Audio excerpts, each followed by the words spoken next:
नमस्कार साथियों, स्वागत है आप सभी का एकलव्य पीसीएस में। और आज हम आपके लिए लेकर के आए हैं जीएस का प्रैक्टिस सेट नंबर 2। और इसमें आप देख पाओगे कि ये 100 प्रश्नों का एक संकलन है और ये इसका पार्ट फर्स्ट है। इसमें आपको 25 प्रश्न मिलेंगे। इसी तरीके से 4 भागों में ये आएगा। तो चलिए बिना किसी देरी के शुरू करते हैं। और अगर आपको इसकी पीडीएफ चाहिए तो ज्वाइन करें हमारा टेलीग्राम चैनल एकलव्य पीसीएस, वहाँ पर ये पीडीएफ आपको फ्री में मिल जाती है। तो चलिए देखते हैं यहाँ पर क्वेश्चन नंबर 1। कौन सा संविधान संशोधन कहता है कि मंत्रिमंडल में प्रधानमंत्री समेत मंत्रियों की कुल संख्या लोकसभा की कुल सदस्य संख्या के 15% से अधिक नहीं होगी। बेसिकली प्रश्न ये है कि किसी भी सरकार में जो मंत्रिमंडल होता है उसकी संख्या कितनी होगी, इसको 15% सेट कर दिया गया है। तो ये जो नियम है कि मंत्रिमंडल में मंत्री 15% से ज़्यादा नहीं होंगे, ये कब सेट किया गया था, किस संशोधन के अंतर्गत? सही जवाब है इसका विद्यार्थियों 91वां संशोधन, जो कि हुआ है सन 2003 में।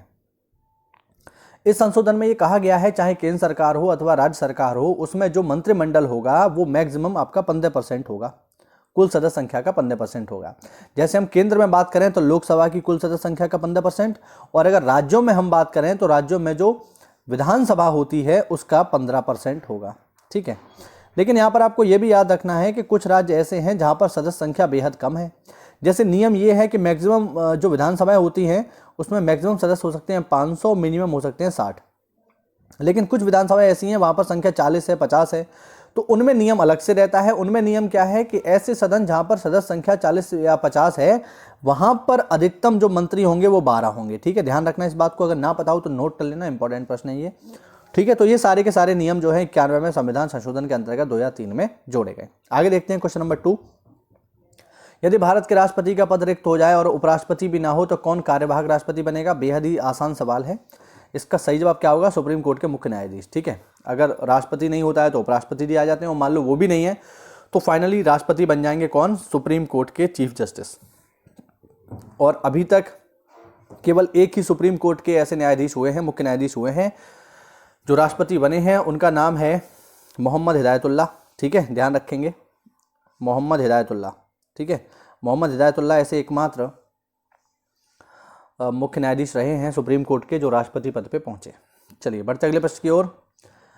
निम्न में से कौन भारत को धर्मनिरपेक्ष राज्य घोषित करता है? पहले तो मैं ये स्पष्ट कर दूं, हालांकि शब्द जो है धर्मनिरपेक्ष ये गलत है, इसके स्थान पर आना चाहिए पंथ निरपेक्ष, क्योंकि संविधान में कहीं भी धर्मनिरपेक्ष शब्द नहीं इस्तेमाल होता है, वहाँ पर शब्द इस्तेमाल होता है पंथ निरपेक्ष। तो आप इसको ध्यान रखिएगा। ठीक है, फिलहाल जो इसका सही जवाब है विद्यार्थियों वो है संविधान की प्रस्तावना। संविधान की प्रस्तावना में ये लिखा हुआ है कि भारत एक पंथ निरपेक्ष राज्य होगा। चलिए बढ़ते अगले प्रश्न की ओर। क्वेश्चन नंबर 4 प्रश्न पूछ रहा है संविधान की प्रस्तावना में संशोधन के मामले में कौन सा कथन सही नहीं है? ये पूछ रहा है। देखो ये ध्यान रखना, क्या पूछ रहा है? सही नहीं है। तो देखिए ऑप्शन ए अगर देखा जाए तो ऑप्शन ए बिल्कुल सही है।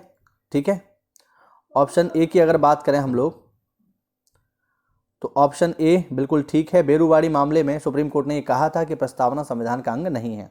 हालांकि बाद में उन्होंने जो अपना फैसला है इसको बदल लिया था, लेकिन हाँ इसमें तो यही कहा था, तो ये बिल्कुल ठीक है। अभी तक फिर ऑप्शन सी, अभी तक प्रस्तावना में केवल एक बार संशोधन किया गया, ये भी बिल्कुल ठीक है। और ऑप्शन डी है 42 में संविधान संशोधन के अंतर्गत समाजवादी, धर्मनिरपेक्ष और अखंडता शब्द को जोड़ा गया था, ये भी ठीक है। ठीक है, तो ये यहाँ पर ए, सी और डी ठीक है, लेकिन बी जो है ये गलत है, क्योंकि यहाँ पर जब कह रहा है कि 42 में संविधान संशोधन में ये जोड़े गए और इसमें कह रहा है संशोधन हुआ ही नहीं है, तो ऑप्शन बी सही हो जाएगा इसका, यानी क्वेश्चन नंबर 4 का ऑप्शन बी इज करेक्ट। आगे देखते हैं क्वेश्चन नंबर 5। शून्यकाल की संसदीय व्यवस्था किस देश की देन है? तो सबको पता है भारत की देन है, इसमें कोई डाउट नहीं होना चाहिए। ये क्वेश्चन रिपीट हो गया है, तो क्वेश्चन नंबर 6 का भी आंसर डी ही होगा। आगे देखिए क्वेश्चन नंबर 7। भारत की सरकारी भाषा संबंधी प्रावधान में संशोधन हो सकता है, किस प्रकार से? तो इसका जो सही जवाब है विद्यार्थियों, किस प्रकार से संशोधन होगा, तो इसको हम सामान्य बहुमत से ही कर सकते हैं, इसमें कोई खास मुश्किल नहीं आती है, ध्यान रखेंगे हम इसको। ठीक है, आगे है भारतीय संविधान की 10वीं अनुसूची का संबंध किससे है? जो 10th शेड्यूल है उसका संबंध किससे है?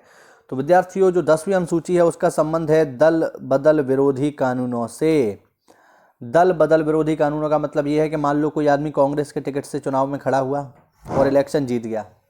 ठीक है, अब उसे पता चलता है कि कांग्रेस सत्ता में नहीं आ पाई, बीजेपी सत्ता में आ गई, ठीक, लेकिन वो इलेक्शन जीता है कांग्रेस से, तो वो व्यक्ति अब मंत्री बनना चाहता है, तो कांग्रेस तो सत्ता में है नहीं, लेकिन वो कांग्रेस से जीत के आया है, तो लोग क्या करते थे पहले कि कांग्रेस छोड़ करके बीजेपी में चले जाते थे, है ना, और फिर क्या करते थे कि बीजेपी से बढ़िया मंत्री बन जाते थे। तो ये हो गया दल बदल। अब ये कहीं ना कहीं मतदाताओं के साथ धोखा है, क्योंकि जो वोटर्स हैं उन्होंने आपको कांग्रेस के नाम पे वोट दिया है और आप कूद के चले गए बीजेपी में। तो इस चीज़ को रोकने के लिए ये नियम लाया गया था कि दल बदल नहीं होगा, और अगर आप दल बदल करते हो तो आपकी सदस्यता निरस्त कर दी जाएगी।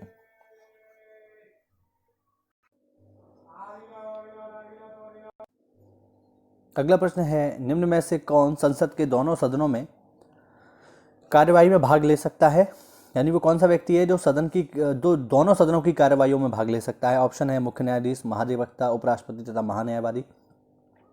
इसका सही जवाब है भारत का महान्यायवादी। इसको आप ऐसे समझ लीजिए, भारत सरकार का वकील है। ये दोनों सदनों की कार्यवाहियों में भाग ले सकता है, अपने सलाह सुझाव दे सकता है, लेकिन मत नहीं दे सकता। इसको ध्यान रखेंगे, वोट करने का अधिकार नहीं होता, हाँ अपनी कार्यवाही में सलाह सुझाव दे सकता है। अगला है क्वेश्चन नंबर 10। ये थोड़ा सा अच्छा सवाल है, देखेंगे यहाँ पर। राजसूची के विषयों पर संसद कानून नहीं बना सकती कब तक, ये आपको यहाँ पे दिया हुआ है और उसमें आपको कूट का चुनाव करना है।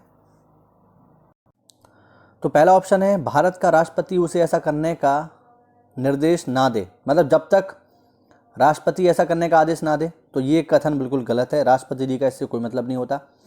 राज्यसभा प्रस्ताव पारित करे ऐसा करना राष्ट्रीय हित में है, तो ये बिल्कुल सही बात है। अगर राज्यसभा राजसूची के किसी विषय को राष्ट्रीय महत्व का घोषित कर दे तो उस विषय पर भारत की संसद कानून बना सकती है। तीसरा, विधानसभा का अध्यक्ष यह प्रमाणित करे कि ऐसा करना आवश्यक है, तब भी संसद कानून बनाएगी।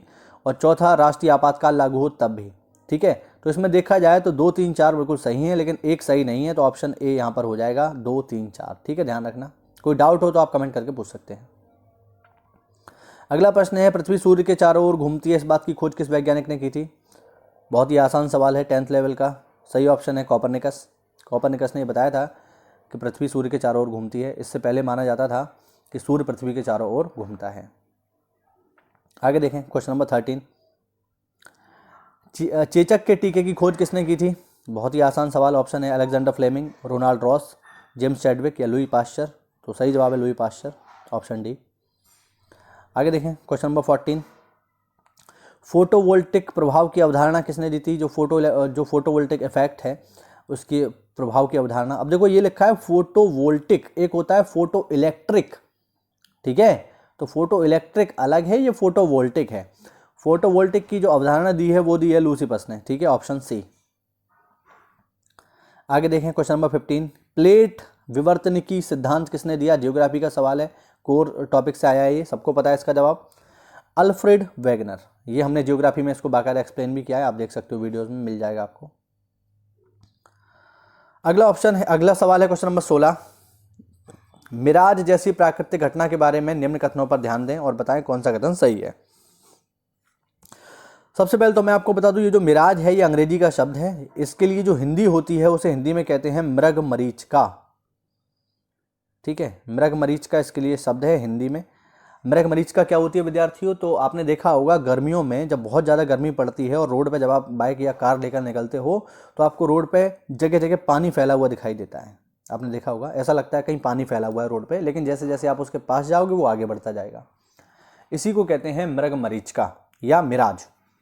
अब ये कब होता है, यहाँ पर ये है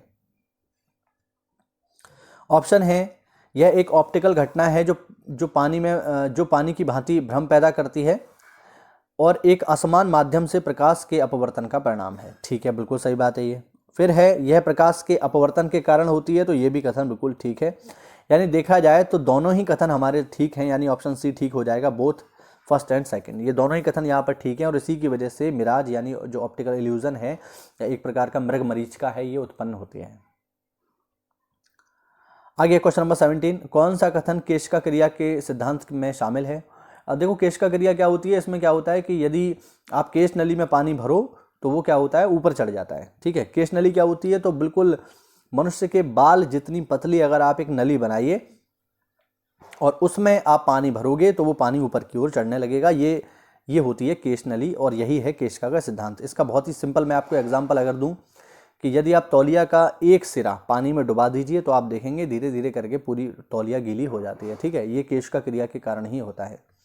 या जब आप दिया जलाते हो तो उसमें घी तो नीचे की ओर रहता है लेकिन फिर भी वो ऊपर जलती रहती है, उसमें केशका के कारण ही घी जो है ऊपर या तेल जो है ऊपर चल रहा है, ठीक है। ये सारी चीज़ें होती हैं। अब यहाँ पर देखते हैं क्या कह रहा है, कौन सा सिद्धांत इसमें शामिल है। तो तेल दीपक की लौ बढ़ाता है, इस सिद्धांत के कारण बिल्कुल सही बात है, जैसा कि मैंने अभी आपको बताया। और यह शाखाओं पत्तियों में वाष्पीकरण द्वारा पेड़ों में भी लागू किया जाता है, ये भी बिल्कुल ठीक है, ठीक है। तो केशका क्रिया के द्वारा ही जो पौधे होते हैं वो ज़मीन से पानी खींच पाते हैं और अपने विभिन्न हिस्सों में पहुंचा पाते हैं। तो दोनों ही कथन इसके ठीक हैं। अच्छा, आपने देखा होगा कि जैसे ही वसंत ऋतु का मौसम आता है, जैसे ही पतझड़ का मौसम आता है, वैसे ही जो पेड़ होते हैं अपने पत्ते गिरा देते हैं, ठीक है। वो इसीलिए गिरा देते हैं क्योंकि पत्तियों से वाष्पीकरण की प्रक्रिया होती है, ठीक। तो पौधों में अगर वाष्पीकरण होता रहेगा तो उनके पास पानी की कमी हो जाएगी। इसीलिए पौधों में वाष्पीकरण की प्रक्रिया को कम करने के लिए पौधे क्या करते हैं, अपनी जो पत्तियां होती हैं उनको गिरा देते हैं, जिससे वाष्पीकरण की दर कम हो जाती है और पौधों को पानी जो है सुरक्षित उनके पास बना रहता है, ठीक है। तो अपना पानी सुरक्षित रखने के लिए ही पौधे जो है पतझड़ के मौसम में अपनी पत्तियों को गिरा देते हैं, ध्यान रखना। तो इसका ऑप्शन सी ठीक हो जाएगा, ए और बी दोनों। आगे देखें क्वेश्चन नंबर 18, कपास के बारे में कौन सा कथन सही है। इसे सफेद सोना कहा जाता है, बिल्कुल ठीक बात है। चीन कपास का प्रमुख उत्पादक है, ये भी बिल्कुल ठीक है। यह उष्णकटिबंधीय परिस्थितियों में उगाया जाता है, ये भी बिल्कुल ठीक है। तो इसमें अगर देखा जाए तो ऑप्शन डी ठीक हो जाएगा, उपरोक्त सभी इसमें सही हैं। आगे देखें क्वेश्चन नंबर 19, जूट के उत्पादन के बारे में कौन सा कथन सही नहीं है, ये पूछ रहा है, ठीक है। कौन सा कथन सही नहीं जूट के बारे में। तो यह एक नकदी फसल है, बिल्कुल सही बात है। असम भारत में इसका मुख्य उत्पादक है, नहीं, भारत में इसका मुख्य उत्पादक है पश्चिम बंगाल। यह मुख्य रूप से भारत के उत्तरी पूर्वी राज्यों में उगाया जाता है, बिल्कुल सही बात है। तथा बांग्लादेश पूरी दुनिया में इसका बड़ा उत्पादक राज्य है, ये भी बिल्कुल सही है। तो देखा जाए तो ऑप्शन 20 का गलत दिया हुआ है, बाकी सब सही हैं। आगे क्वेश्चन नंबर 20, ऑलरीकल्चर का संबंध किससे है। तो ऑप्शन आपको दिख ही रहा है यहाँ पे, सब्जियों की खेती से, ध्यान रखेंगे। आगे देखें 21, एनीमोमीटर से किसका मापन किया जाता है। तो एनीमोमीटर से विद्यार्थियों पवन का वेग मापा जाता है। आगे है क्वेश्चन नंबर 22, देखें किस ताप पर जल जम जाता है। लेकिन यहाँ पर देखिए फ़ारेनहाइट पैमाने के बारे में पूछ रहा है। वैसे तो 0 डिग्री सेल्सियस पर जल जम जाता है, लेकिन ये सेल्सियस पैमाना है, यहाँ पर फ़ारेनहाइट के बारे में पूछ रहा है, तो इस बात को ध्यान रखना, ठीक है।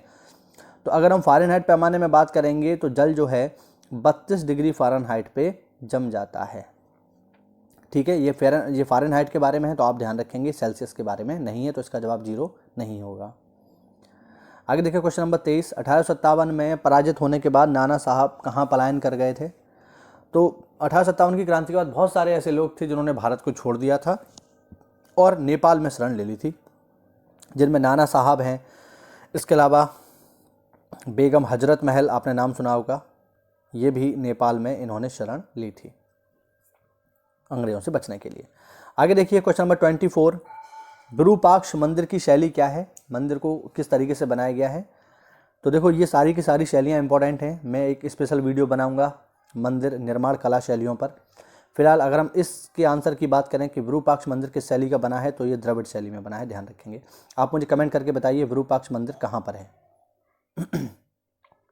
और आज के लिए अंतिम प्रश्न, बैटरी में कौन सा अम्ल होता है। तो ये तो बहुत ही आसान है, बैटरी में अम्ल होता है H2SO4 सल्फ्यूरिक अम्ल, जिसको कहा जाता है, ठीक है।